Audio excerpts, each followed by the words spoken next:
Hey guys, so for this one, the objective is compare chart data using trend lines, format a trend line, forecast future trends using trend lines. So, so for here, we're gonna go here at the sheet column. So this is the column sheet, and we're gonna put move or copy, and then we are going to select moved to end, and then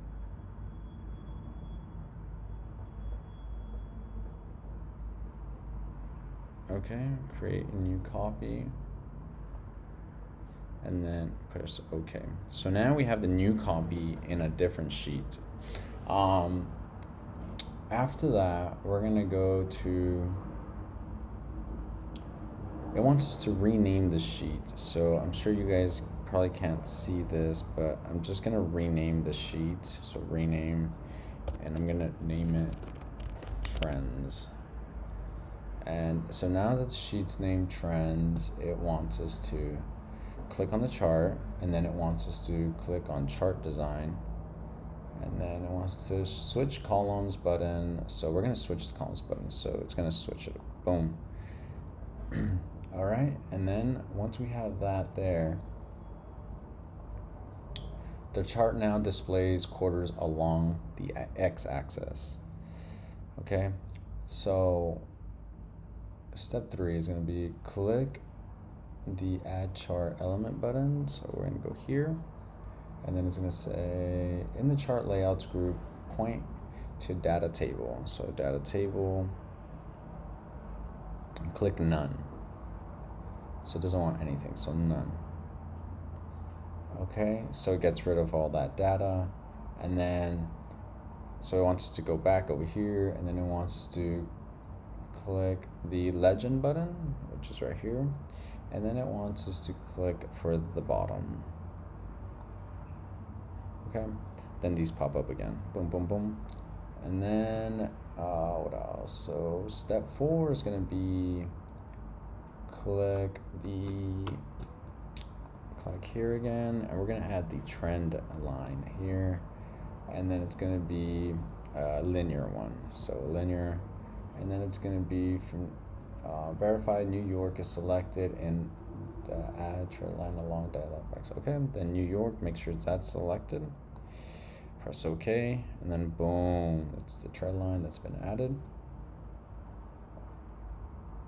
And then we're going to go back to the trend line here, to the elements, and then we're going to add another trend line, but this one's going to be for the Boston one. So it's going to be another linear, but this is going to be for Boston, and then now it's going to display like basically where Boston is.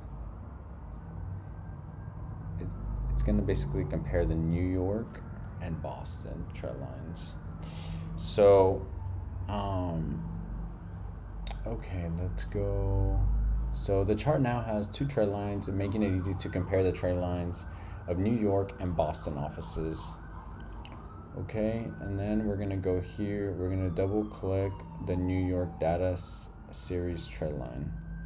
So this is the New York. We're gonna double click it, and then it wants us to customize it. So we're gonna go to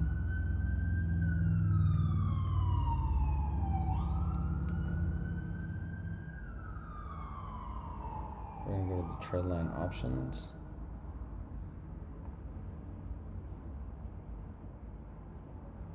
Where is the trend line options? Okay, here we go. So for here, we're going to go to the trend line options. We're going to click right here for if necessary, select 0, 0.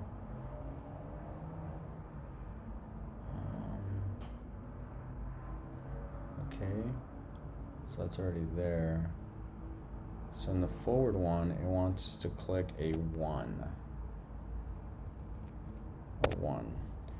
and then press return, click the fill and line button. So the fill and line button now, and it wants to select a 1.5 of width. So okay, that's there. And type 2.5. Oh, okay, it wants to change this. So it wants to change this to 2.5 now. 2.5. And that's it. And then it wants us to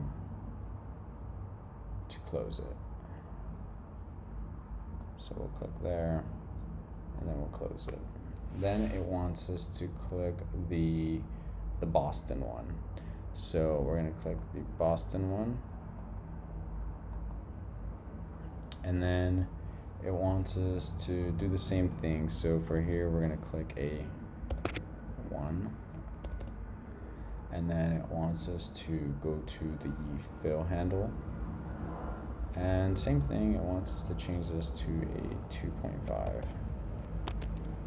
This is on a Mac, so it might look different on yours if you're using Microsoft or a Dell computer or any of those. Okay, and that's it. So then we exit, and basically that will show you the forecast of where in Q5 where they will end up, and like basically how they will align or things that would happen. So that's pretty much how you would do that. So I hope you guys learned something, and yeah, give the video a like. Later. Peace.